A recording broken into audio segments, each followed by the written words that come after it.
obi wa kan say a cool $90 or cool 900 Ghana cedi na cool na nipa no yusu ye no said yankofo sie di atem no enya asem ko say o te Ghana have a cool wey the home team jersey eno de di ka ba ya che ema ye di home koma ene anopay and a Puma for a release the away kita na make a choice na obi ka tem say scoreboard say obi so say slate near Ghana for akasa ho pa but still there do one can no eka na Christian Andy boko there Adam just you know na on za no benacha me ka say according to Puma for say $90 yeah na next o converted the back Ghana is anymore around 900 Ghana cedis Puma for the my day huh $90 we see the year $90 cedis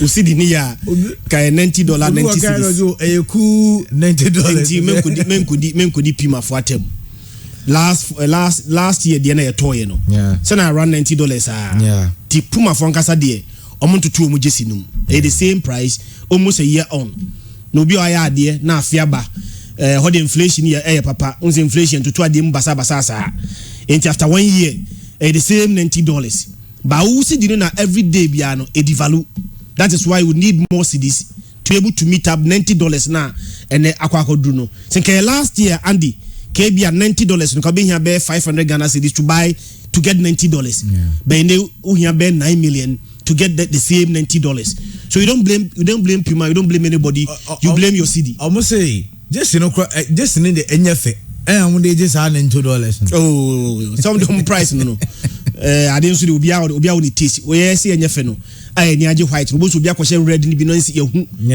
ani akomo a even ya akra na e bi so me yo mo fe me white me pe white ni sin red in there but me pese me hu jesi ni mienu nyina we ni na ukura wi a na betumi anya fair judgment but we have pictures ni images in there who be some say me choose back there obviously I go for the white nti Puma for mpacho enfo ni brenko so Puma for omunye hwi omuntu omu jesi last year na $90 2 years ago $90 una see the nasaya to the point say now we have 4 million to get $90 2 years ago and then we have almost 900 Ghana cedis to get the same $90 and for the brain cause Puma for so depending for mu mine na pebi ka chiro mu well yeah kasan semina na edi ram e wa amono ne bada amono no ye better Ghanaian players almost wa amono no interest especially anope yenya kwan anka Felix Afenejan de no Felix Afenejan from Roma to Cremonense na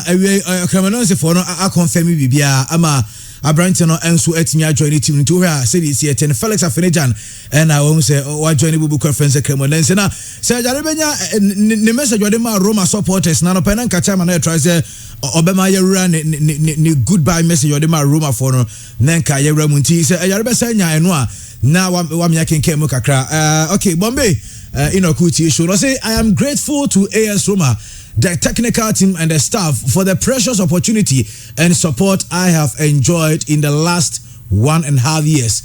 My utmost love to the manager Jose Mourinho. The last 7 months with you has totally changed my life. Thank you for being in for me, believing in me. To my former teammates and the Roma fans, I cherish the wonderful moments we shared together. Thank you, Mr. Alberto Di Rossi, for the role you've played in my growth. It was a huge honor to put on the Roma shirt. Signed, Felix Afenejan. And Christian, Felix, I'm moving on now to Cremonense. A good move for Felix Nankasa. Oshe the Roma for you now. Me sure say any playing time very limited. Now I'm sorry. Belotti, so Andre Belotti, Paulo Dybala, Abeka team no. Last season there, Branch friend Tammy Abraham Nenebo. And at this year, my serious recruitment.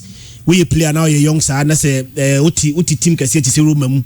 Na Utuone Kofa place I can see the bar. One who are now stalling one casa development as a footballer. You know, me say, me quite am me can say be Roma for being alone on. Maybe anka ba after be 2 years be no. Masa ko form ade. But Roma I outright sale. The here says our playing time na okwa konya o Cremonense no. And the on chere dintia. Eso see a kind of such a club. See a kind of such a smaller club now. Expectation levels were form, pressure no form kakra. It will be a lot of freedom. No to me, I has between a talent in ye. So we can only wish him well. senko tra Roma dia anka ahead of the World Cup me sure say dia Africa World Cup ni bi ebia no start my blasters be dia obeko World Cup ni bi na Ghana Eco World Cup na probably one of our main strikers at the World Cup no any playing time there and say no World Cup no why a bit rusty you know me sure say on one kasa dwunjin ho no hu say in his own interest as a footballer Elizabeth me about the development you know onko baby a competition any that high or benya playing time so develop as a footballer there the more you play the more you develop we have mistakes are now correcting mistakes you know why more uncommitting mistakes are you don't correct those mistakes you know a one on ankasa as a footballer me sure as no be no so odi tum there was no obstruction whatsoever wajia tum you say move no I permanent okọ yenyine bom pa say okọ cremonensi no onko ye jumaden maybe after 2 years on the same Roma that sold him no will come back for Branche Frana Fenejan. We can only wish more so on kononko bojuma na 2 years later no ebia na cremonensi kra no league rim bi mu a na ebia na bia be Inter Milan bi ebia na AC Milan bi ebia na another big club e beto Branche a ye Frana Fenejan obia need doubt about his qualities there Branche a talented footballer but the whole bonus say pecking order wakodi be fourth there Andy wasubeshi ntino there's no problem onko na playing time na be guarantee to him no on fansia there no fan developing no 2 years later the same age Roma might come back for him and Yaka Felix Afenejan there no on a branch here friends Kudus Mohammed also from Ayas Kudus people thought say na Anthony eba be free on there then kebi Kudus eba start some playing time because of Anthony now we share any time but the last 2 games before Anthony Babi free on still no Kudus Ebem 15 minutes 10 minutes and Kudus wants to leave. What I'm gathering they say Everton for the interest no na fade out and what I'm hearing they say Everton for at the bit echoing for a branch of Francis Kudus. Am I say Ayas team no almost so are rejected Sabed no. Yes, sir. Omo rejected says kind of they are saying that they are not willing to sell him. Or rejected and say player of value in that match. Guarantee him a bit of a playing time. Pre-season, he was one of their best players. 4 games, 4 goals for Brantia, your friend Kudus Mohammed. Then the season start, all of a sudden, you know, now relegating to the bench. Sometimes on Bamukra, do stage Ghana full friends, Omokasa or social media, no, and on last but 1 game, about 15 minutes, and 4 minutes, and on the man, Kudus. Say, player to say Kudus, that's when you playing time. No, we have so open, also man in Kodia. And just so you value such a player, who value player ni pa. Dia can say, guarantee him playing time. Yanka se chinchina omo, but pre-season you win performance. On just such a bad player, when a player when you give him the playing time or justify why he should play, it you know every crowd then consistently. Say they be a Kudus Mohammed more, they be more, but at least so about 20 minutes. Not 20 minutes or but not so better me body the next game no now increasing the minute kakra the mano na open also mani mo bi there me sure say okra nko ninyi World Cup is also approaching Kudus so dem here dia Ghana line up our first 11 Kudus best start so yes so ma Kudus say on one kasa empe ba bi obetime playing time no Ghana so suma ye ho because let's imagine say ko World Cup now one of our best players I Rusty e benya effect on Ghana. You know, say most of my brother man in Kodia, honestly speaking, then guarantee him that small playing time now. Open him. I don't know. That this week on no bencher. I said no, happy man. No, you anymore fronting or tearing more as a board or a man for bono. And Koye Krano or one able. Or in Koye Krano, there was 2 players ahead of him. How do you keep benching a player in your preseason? He was one of your best players in the preseason. Season is starting here. What dropping it to the bench? You know, players there, sanity. Yes, we took this for. So in 10 minutes, on say I a radio you may Kwame Nkram maybe na meeting or radio TV. I think you interview where TV3. And I say radio near 5 minutes. The other by no, and I just said next time, Yama 10 minutes.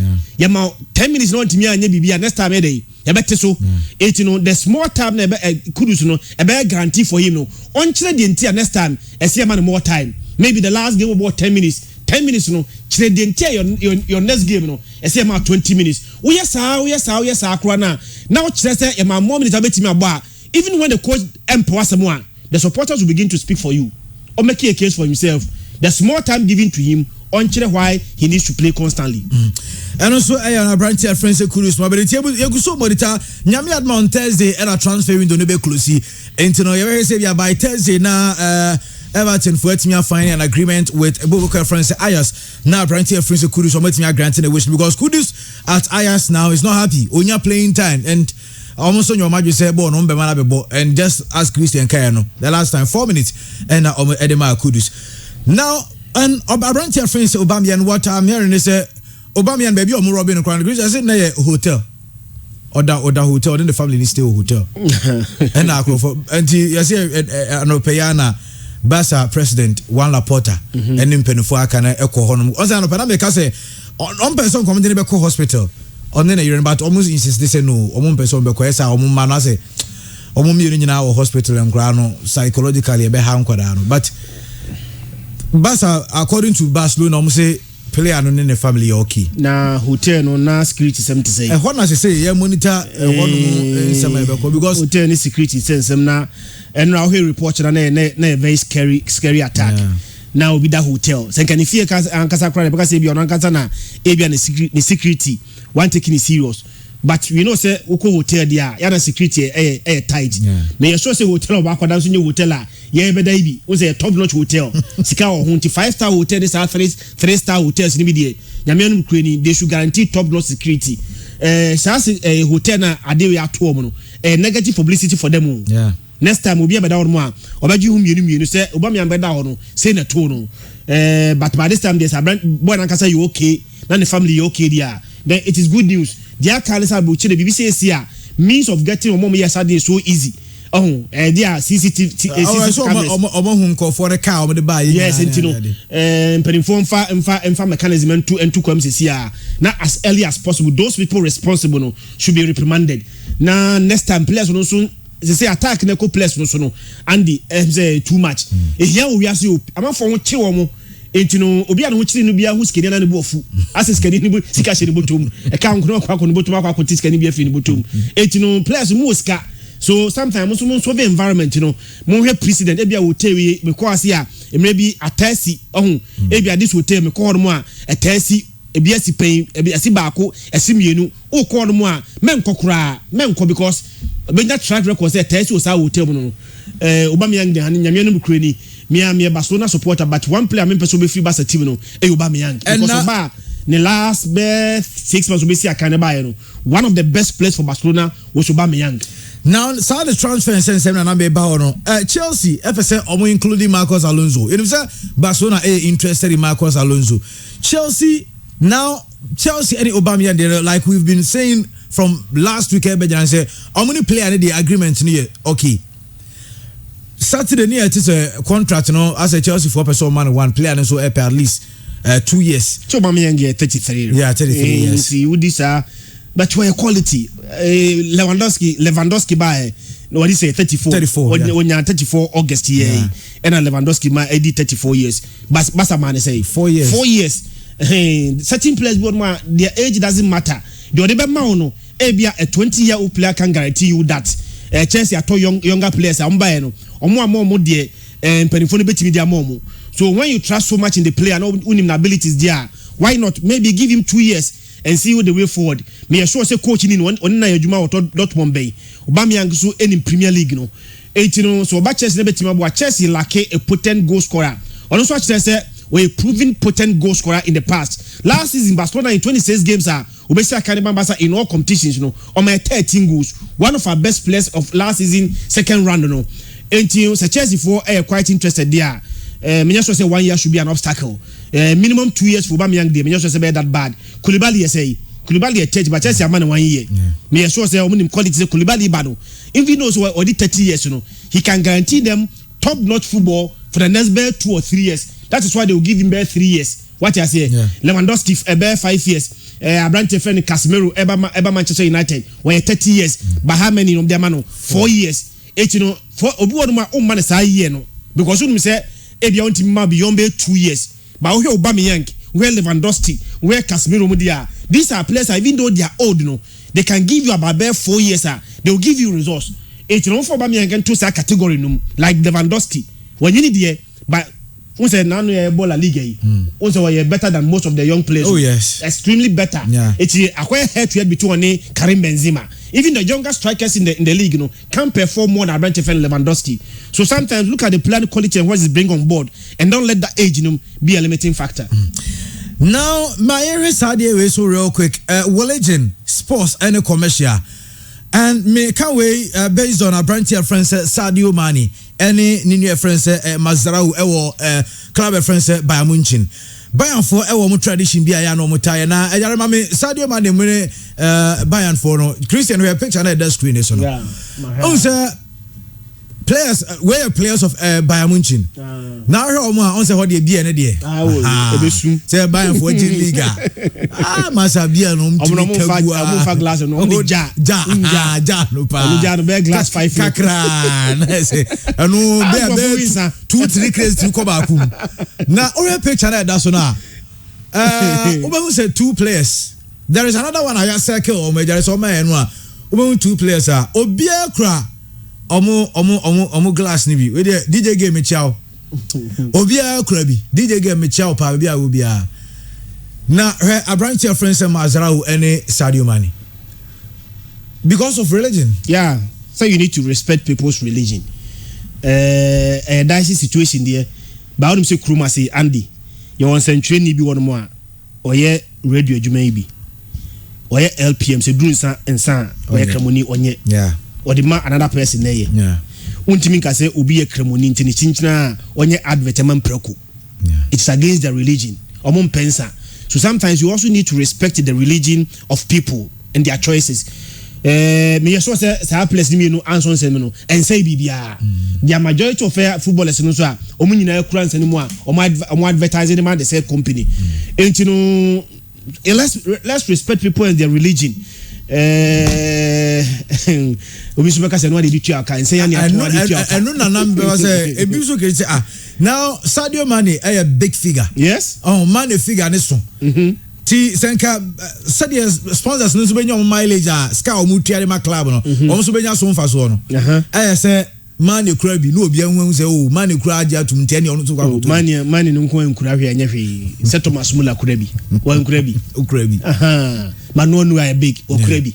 What you say? My charge late. Omo fa but so bi ono feel our players are ono Mane no feel. And I be Mane ankasa so the majority of people that follow Mane might be Muslims.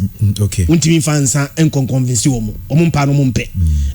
And nkramofori bi won so a omo no matinkin say secretary for na bia. We kramani so what you say?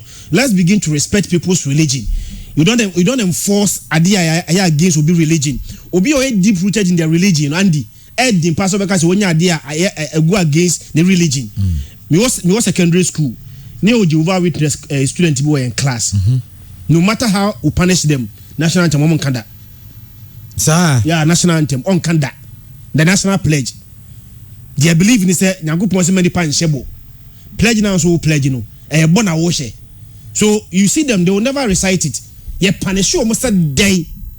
Teachers, headmaster, seniors, punish you forcing them to recite the national anthem as long as are deep rooted in their religion. Omunim say against their religion, they will never do it. Yet Kroma say, Emma, even when it is borders about life. Onum say so be moja die gobewu. Yeah. Oya moja o. Yeah. Ebia oye anemic. Ni moja swati. The only solution is yaman blood transfusion. Once it is against the religion, they will opt to die than so obeji moja no. So people are so much deep rooted in their religion say, oh yeah, they will not do it. Yeah, they are untimi nyawe mfa. Many agents say biomedic for tears say these are Muslim, they respect their religion, and this is against their religion, and we are not going to force them to do anything against our religion. And I think we should respect biomedic for what they did and ENRA. Terry from on Facebook. So my question is, when they print it on the JC, will they wear the shirt? And obviously, I said, why did they not excuse them from this photo shoot? Oh, say photo a group photo. Say a group near picture. But in Sanya, maybe advertise mo be and say me kraboni mi kransa advertise. When him say I against the religion, many so say anything bad. Many agents say biomedic for a respective place, say even though say we contracted to us, but once it's against religion, we were not going to force you to do things that are against your religion, and let's respect biomedic for that. Yan comment by Munchi say almost didn't ase buy my players no almost grant on wish and sweet me but Chelsea fans no their Tennessee branch friends are Ross Barkley, Chelsea for terminating a contract by mutual consent. He say eba by mutual consent there just say untimi nkura nsuma player no ono nkasa ate ase team ate ase by mutual consent just say onko kwa e bia Chelsea peka krama Chelsea betua e bia mo dia fa chika krama na na transfer no so enclose here say up to Thursday it you know ono so betimi hover around that team bia obetimi anya playing time Obaya Amfa, unse Chelsea, one said, and command positions out Chelsea. And he was on £200,000. And yes, Kakituana now to be out here, OG £200,000 abra for work no done. And this kind of yes, Kakituo, £200,000 a week, which means Busumi Biano, or G £800,000 a week. I can't to be Nabusumi Biano, or G £1 million every single month for work no done. When was the last time I said Ross Barkley say I can't match Chelsea? Menkai. Just now Chelsea. Injury to me hit Chelsea, but Ross Barkley will still not get a playing time. It you know in the interest of Chelsea, so bet me a free omo wage bill so kakra. Et me play baby room. Any player nankasa obetime ko baby a at least obenya playing time. Na eso dwumani akatua se no na dwuma ye ho te agye. Ti wogi akatua bra wo nya ho dwuma kra na okra otibe buafo. Nti onko baby a obenya playing time. Oh, but now you are near Chakadia. Then you are earning as to play. Ross Barkley, the Ukraine, one of the players about Chelsea, I'm fan. Ross Barkley. Now, Diana never been a year. It's you know a smart move. Such Chelsea for a terminated contract. Now, may you say about 1 million video. A showman what they call. It's you know one compared team combo. Was a newly promoted size in this one, at least the experience there. Bet me a bomb. Brentford their bread. Bet me a Boka Cramon. Bournemouth. Nanuano, Majin Nai, Ajim Kron, Ajim Yensa. The last 3 games, Brentford added 16 goals. In the last 4 games, on my first game, almost share Aston Villa by 2-0. Yeah. Since then, on my games at twice no, City Momo 4, Arsenal Momo 3, and then Momo J9. 16 goals conceded in the last 3 games of Mabono. So a team like that today, I mean, also Ross Barkley, our fan one. I think say almost a minute before branch of Ross Barkley, especially or Saba for free. When contracts are terminated, to find out to team Brentford. Me also said they will pick him. I bet him about Ross Barkley. Chelsea, me also turn 10 years to come more 10 minutes of football. Only playing time for 10 minutes. Now, Enra, over Bassa game, who are Alejandro Baldi. Two, you know, Jordi Alba. Now, I said Bassa board. No, so money and Hodiaba performance. Yeah. And now I am a body from the La Masia. And now Xavier catch and he say he's not going back to the La Masia. Even though Barca HAC Marcos Alonso, but Omaka Chakurani said he's not going back to the La Masia. He will stay with the first team. Mika Padmo. You know, me sure say baby Anabasa super in full backs no. Once a left back and a right back. Me sure say center back ne Barca is sorted. Even Jirapiki last season no bad. And Jirapiki when you need Arroyo last year, one of our best center backs, especially Abraza Vibayeno, Yakofa Ejus Kundaba, Christian Senumo center backs at Barcelona. So center backs there, me sure Barca is spoiled for choices. Baby a full backs 2 and 3. You know, Jordi Alba performance is quite encouraging, but Sebade de Bono to me boni yedia. Jordi Alba will continue to keep the bench. In at least for now, and to say I branch defend bad debate me amount bear 2 or bad performances there. I branch on a neighbor. Baby a car hamia right back one number 2. Say and round day win a boy Juskunde. Juskunde a center back. When Uber center back or right backer. So defensive qualities now limit omo. Unyon ye. Make them empire me ban say Barca center backs no. E baby Arroyo any Juskunde. Let's imagine say Arroyo any Juskunde number 4 and 5. Maybe a proper number 2 be na bad the boss 3 now. I think Barca will be able to compete. And you know, bad in there, Oyakora, what for say about the Ebema keep the position there. Sa performance no onye very consistent. With the Barca a high demanding club. Yeah. Oboba ku nefa, miru nefa, na the toss to be answer anko far. Jordi Alba wa almost 6 games and anfa o. A better 2 performance ben anfa or to bench you know. So to be able to keep your place in there, consistent performance is very critical for branch of Jordi Alba. Boy Akora Yensu Ntia say there obey mistakes. Acquire mistakes are give him time to learn. And when I see na Chelsea for no tete Abrante Feno Kono Gallagher no. Now me say Oyakura he will learn from it. A mistakes are Ekakito say Ketima kosi Chelsea enra. That record was needless. Obi o experience bia no enko for that tackle no. Why mistakes no. Going forward no, he will learn from it. Sana bad be mistakes along the line. He will commit mistakes. So committing mistakes na yente so yakwara. Never the time. Don't fence there. Maybe 2 or 3 years time no. Most of an established centre back and a left back. I was fine La Liga no. Matche mirasi enchana ya bethi na yedi ya Kenya abeto aso haya Pure 95.7 FM Pure Afternoon Sports na wasu egusu awuti na yamrafi na yemfe vise memra ma men wish Rima all the best wo the exams bas Rima ewo okay Brekum Chelsea 2 Mediama Sporting Club 2 and Chelsea AJ the G6 BYT third place eno mobo okay nti Chelsea edi third nti final near between between United and Accra Great Olympics. Okay right yamfa dia ka no ento aso emfa enfria na no Black Galaxies game no enso etimi akoso Emma Ghana eshe Nigeria by 2 goals to 0 after the game. Coach Ano Walker heading same way to Jah. First option is to qualify the team since it's been a long time that the team has qualified. So it is mine and our motive that we're going to qualify the team to CHAN, to make Ghana also proud and get some of my players in the main national team. Coach friends Ano Walker area 10 kana glass na wako captain the team no one so after the game awaku nisemni was complaining for the penalty, which I felt should be maybe a red card for the defender because he was the last man, and it wasn't a easy game, very tough one, very physical side. You could tell they make sure they don't allow us to control. They always on us very tight, but we managed to change things in the second half, to change our mentality as my boss said, which really helped us able to get those 2 goals.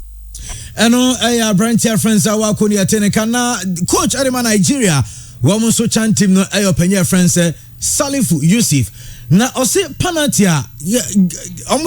Nigeria de wa dwene wa anti penalty na se. It's football and I believe we can walk out to consider 2 goals and anything can happen. There was commotion there, and we believe the referee was a little bit harsh in that penalty, and that gets our players angry. We tried to come back, we created some moment, but because this football, I was still fought. So I think it's football. We can still work hard to see how we can still to go.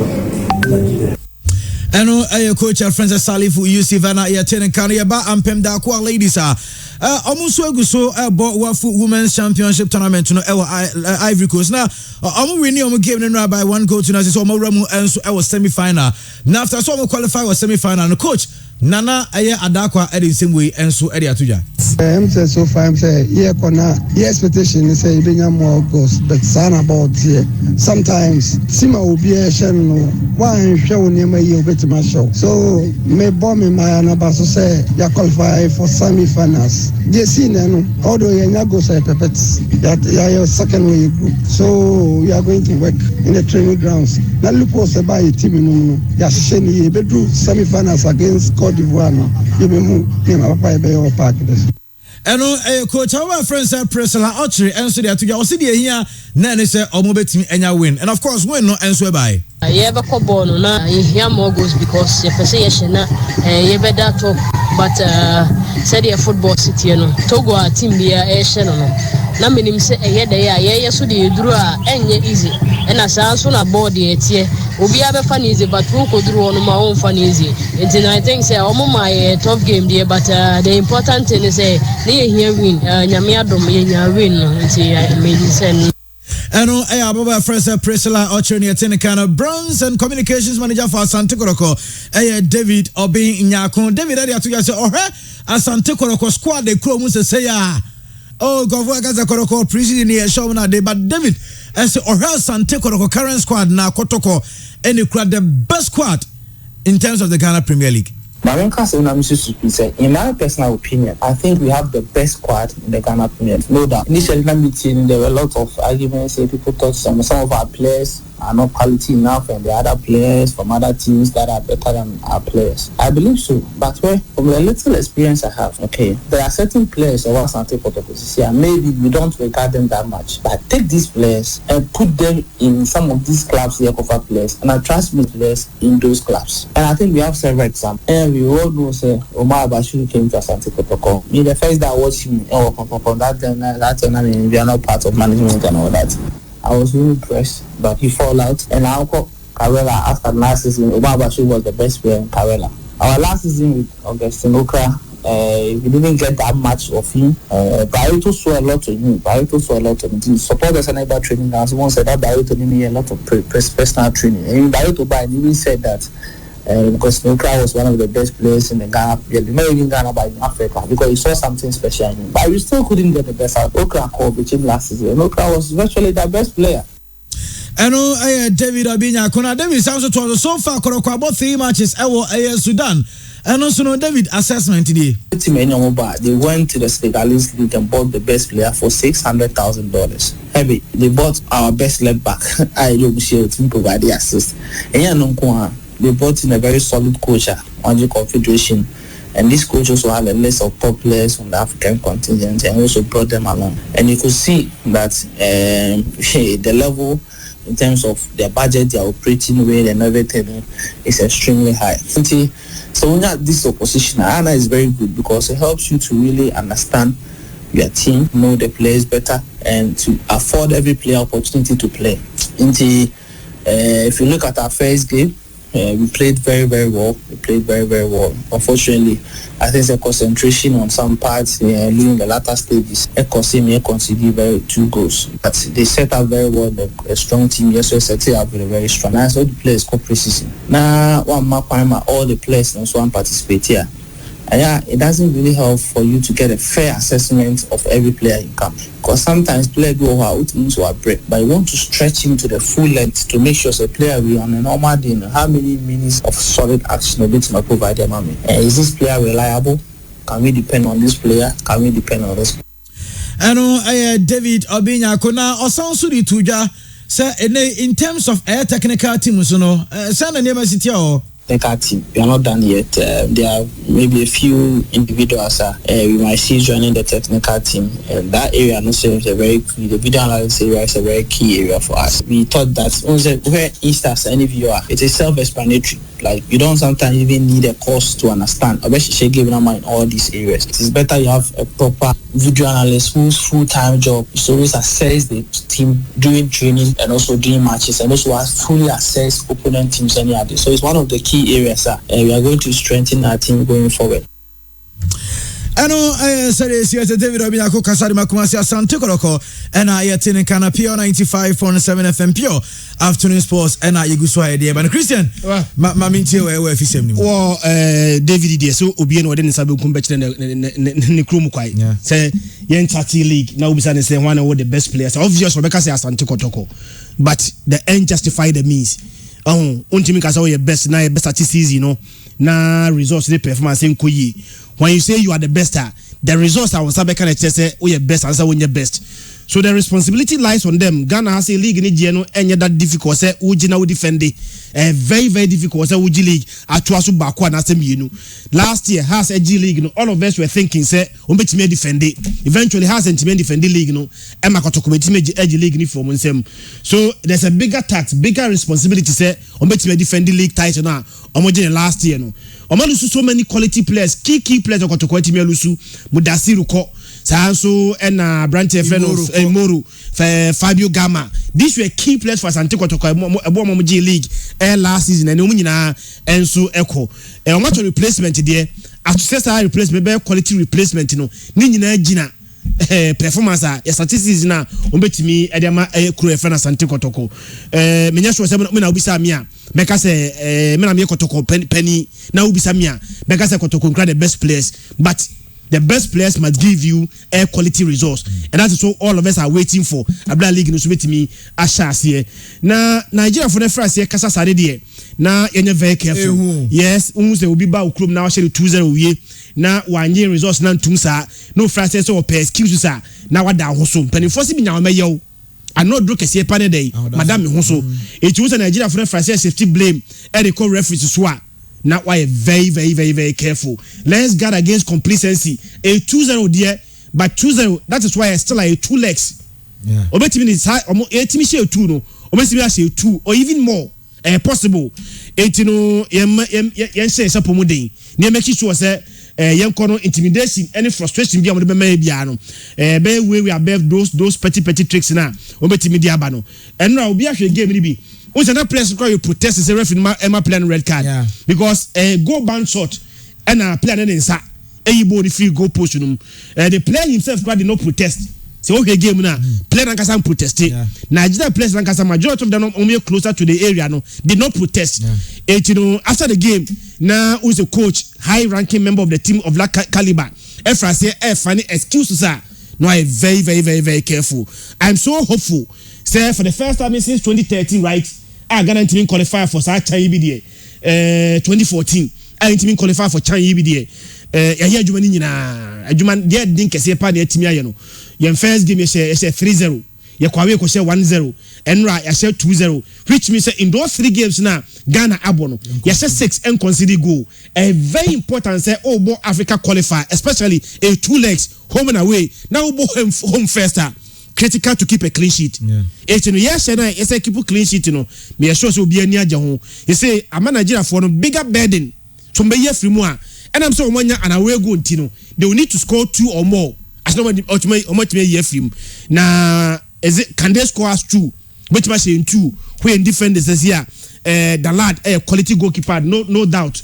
Na nim one gina honum Kunadu Yadom anymore last time. On partnership no afa ni sa Dennis Kosa is a very good defender and Augustine Randolph Carrera so who defenders na I think say ya ni sa on betimi share possible there but me so betimi share more than 2 etimi qualify adwuma dey ekese ni nyina awie but let's guard against complacency make sure say next week you be complete job no Nigeria. Okay Christian Medasepa na me ba bi wa ito but tell na me adma say per the time for the my Super Cup no na week na say baso na week on the 5th answer to microphone Ghana ebe match na Saturday 3rd intina say 4th no be Sunday because has players ewo camp no doso eze kwa virtually kotoko players aka am say Ibrahim download nko and kotoko so be hia download per the ABACC wo Sudan goalkeeper wa dem ni ade ne modemo na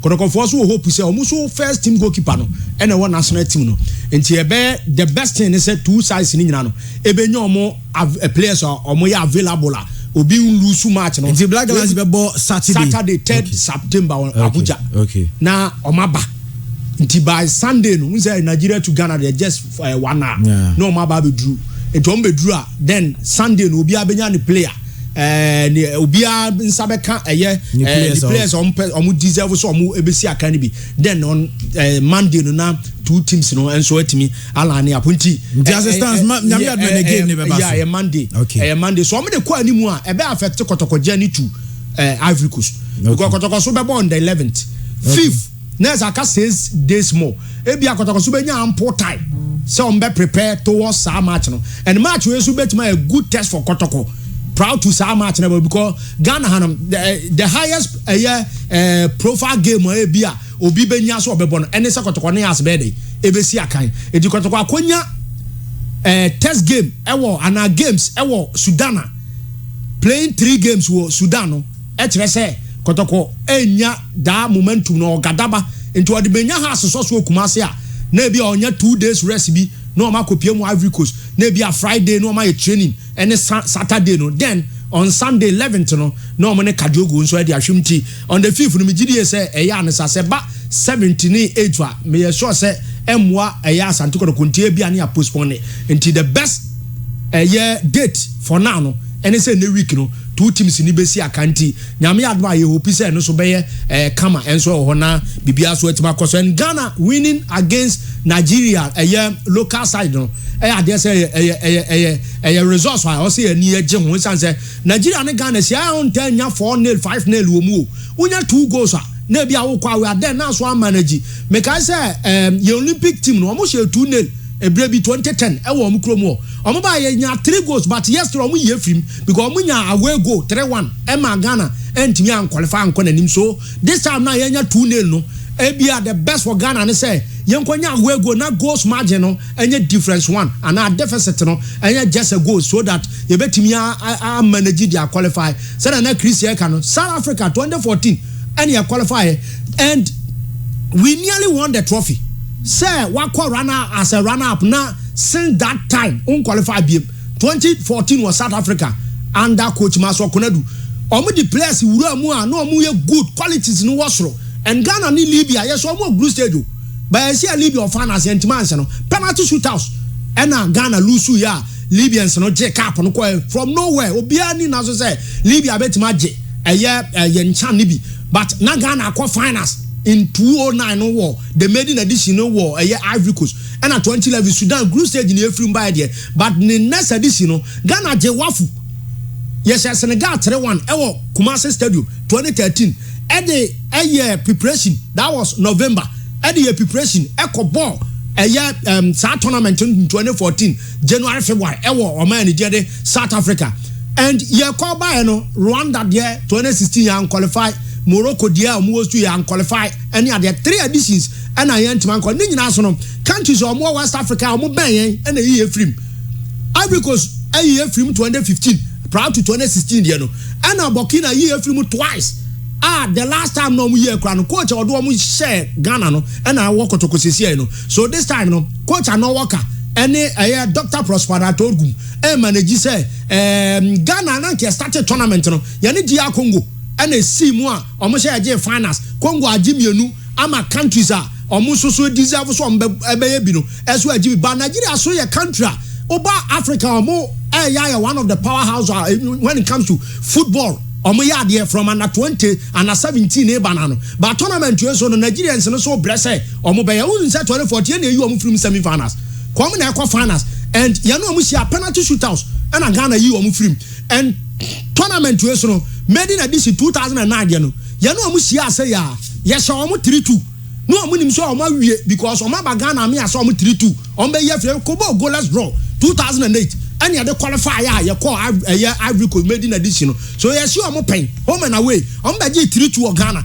you call say omo ni say 3-2 there omo be Ghana but you call no Ghana manage at the goalless draw buy and Ghana qualify and that they let coach Ika Afrane some match no na experienced players woman Charles Taylor munyina na air part Rahim Ayew so kind of was part of that famous team Ghana team di wura ma niam akoye and compared to this squad no e ka me say Oja has of 4 players ne other couple of players Kasim Razak no na nkwawo mo na team bia nya na obesan no e kira wo say level na nei local blaster na build no level me aka ye chika krasa 209 for na no am so abo league to the highest level bia ewo potential say otimi bon national team no nei no ye nya bisa e bia ye kwa enema betima koye and Kekos na no ada ye host to wafu 2017 na Kwam Kizito Shegu anu abetwa selfie eno so say so 4-1 finals omo local team we are eno so group stage omo say 2-0 and you qualify by the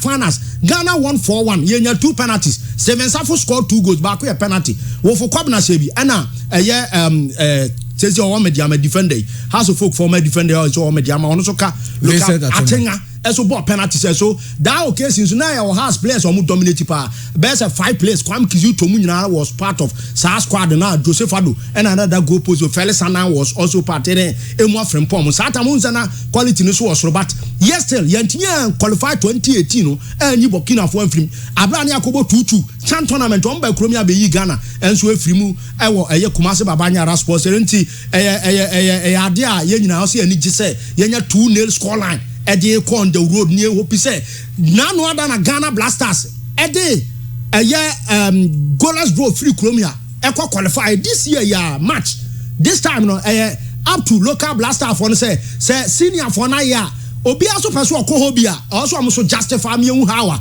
na sɛ die nti ɔse ɛmo ɔmo so wura mu bi enti we so si ɔmo si ɔmo so bɛkɔ na ɔmo akɔ do well kɔtɔkɔ sɛ ɔkɔ consider 13 goals ne ade no me gidi sɛ positive nneɛma bebre wɔ mu a yɛn nyina so ɔse ɛhwɛ because ɔhwɛ ahilala na no adakora no mba Ghana abɛhyɛ kɔtɔkɔ Champions League Accra Stadium kai kɔtɔkɔ ɔkɔ no na COVID nti kɔtɔkɔ amos match no enti ɔmo level no wɔsoro and to play such teams no ebe boa ye pa Simba so ewo level ewo Ghana ha and Simba this is not the first time on ko share neutral Ghana war share 4-2 27 July 2005 Tosca Cup ewo Nairobi Kenya Moi International Complex omo share kotoko 4-2 and na amature de beje Simba no na Thomas Boachard my lawyer na hear commentary Emma Fox FM that time na sa match no ma share kotoko 3-0 and omo yi Ali Wadrago film and omo de ni bam Oba mu an oba assisted Nigerian import Haruna Idrisu